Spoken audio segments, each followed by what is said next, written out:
I consider Harry Potter to be one of the best books and film series of all time.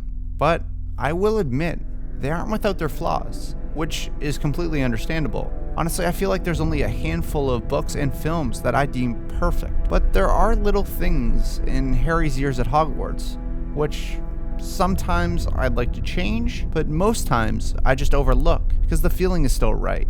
But the one major change I always come back to, and the one thing I can't kind of overlook, is I believe that Harry should have died.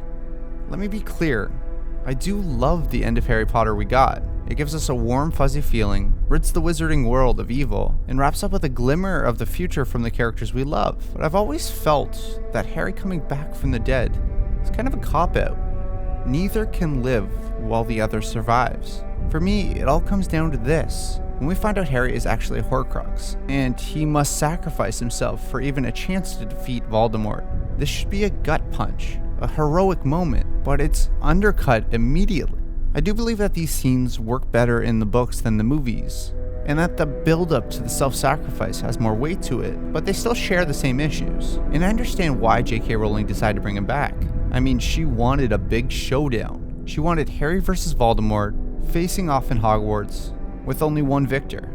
I think she always wanted this series to end with this. I think it's worth mentioning that I also don't dislike the idea of having Harry return. It does lead into some great moments, including the headmaster scene in the books, but I debate that the whole sacrifice doesn't hold any weight to it because instantly afterwards, we see Harry in limbo, and we instantly know he isn't dead. I know this is a dramatically different opinion from other people, and generally when I say this, people just go no, no, no, and shut down. So let me paint you a picture of what I think the end of Harry Potter should have looked like. Side note, I am by no means a writer, and I am not claiming that I can do this better than J.K. Rowling. I just think it's fun to throw out ideas of what could have happened. So here is my reimagined end of the series, where Harry actually dies. So starting right off, I don't want to touch any part of the first 2/3 of the film.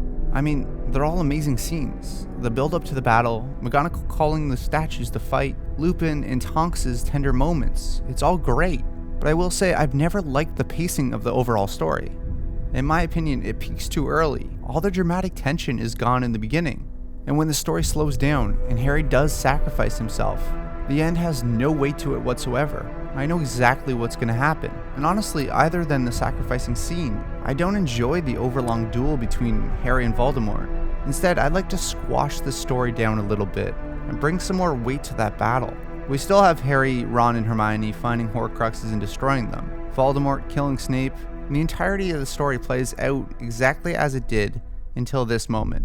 We've seen the Elder Wand rejecting Voldemort, and Snape giving his tears to Harry, and the battle stopping. But rather than being asked to come out to the forest, Voldemort asks Harry to meet him in the courtyard, inside Hogwarts. And before Harry even leaves Dumbledore's office, he opens the snitch, and we see the Resurrection Stone. Harry still shares those moments with Ron and Hermione. There's a reason I can hear them. The Horcruxes. But then he proceeds out to the courtyard. As he walks there, he sees everyone tending to the injured and the dead. But as Harry walks by, they slowly stop, and everyone just watches him walk. We, as the audience, know that he's going to sacrifice himself, but everyone else watching him expects Harry to face Voldemort and win. He walks down those hallways, people part to make way for him. They nod to Harry to show support. We see our side cast of characters sharing one last glance with Harry. Harry, holding back the tears, continues onward. When Harry makes his way out to the courtyard, we see a little glimpse of what he's holding in his hand, the Resurrection Stone. He walks out, and with everyone gathered, we see Voldemort waiting for him. We still get the iconic lines like, "The boy who lived, come to die," and Harry's final moments were drawn out like they are before. But the change comes to when the spell is cast. I've always disliked this from the original series. It's pretty much an instant death for Harry. In my version, Harry prolongs it. Think the scene from Goblet of Fire. Harry and Voldemort's spells connect, and we see Harry grasping the Resurrection Stone to reanimate people from his past. In these final moments, Harry glances with the people from his past. They reassure him what he's doing is right and that they love him. We see Harry's loved ones in the crowd as well, watching the battle. And as the music swells, there's a close-up of Harry, closing his eyes, slowly releasing the grasp on his wand and allowing for himself to be killed. We see the death in slow motion, and everything remains still. Everyone drops dead silent and can't believe what's happening. There's almost no reaction from the crowd, because they can't believe it. Harry is dead. Voldemort, now kneeling from the blow to his soul, stands up.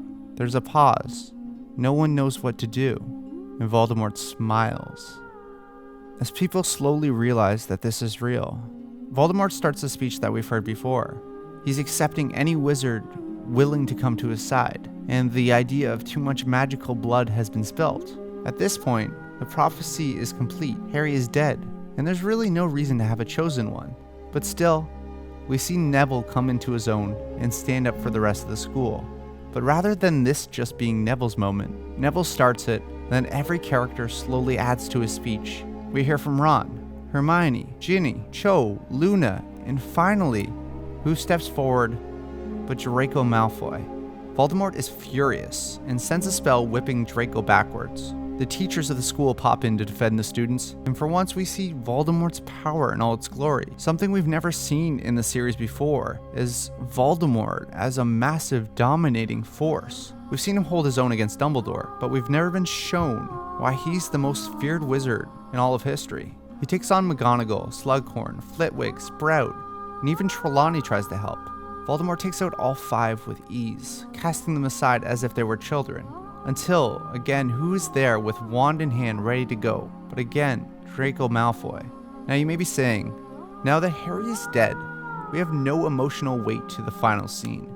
And there is no one with history like Harry does with Voldemort. You're not wrong. A fight between Harry and Voldemort would be very emotional. But there is one other character in this series who has been torn apart by Voldemort, and his family has been destroyed by his reign. And, as we know, before Harry disarms Voldemort, the Elder Wand belongs to none other than Draco Malfoy. So I propose that the final fight is not Voldemort and Harry, but Voldemort and Draco. Now I'm not saying that Draco could match Voldemort's power, but I think the Elder Wand would sense that its true owner was within its grasp. So Draco would finally use that Elder Wand in the final moments to kill Voldemort, and we would settle on a Hogwarts burned and destroyed. Harry's body would still be laying there in the courtyard as people surrounded him. This is not a moment of celebration. This is a moment of loss. Harry Potter, the boy who lived, has died.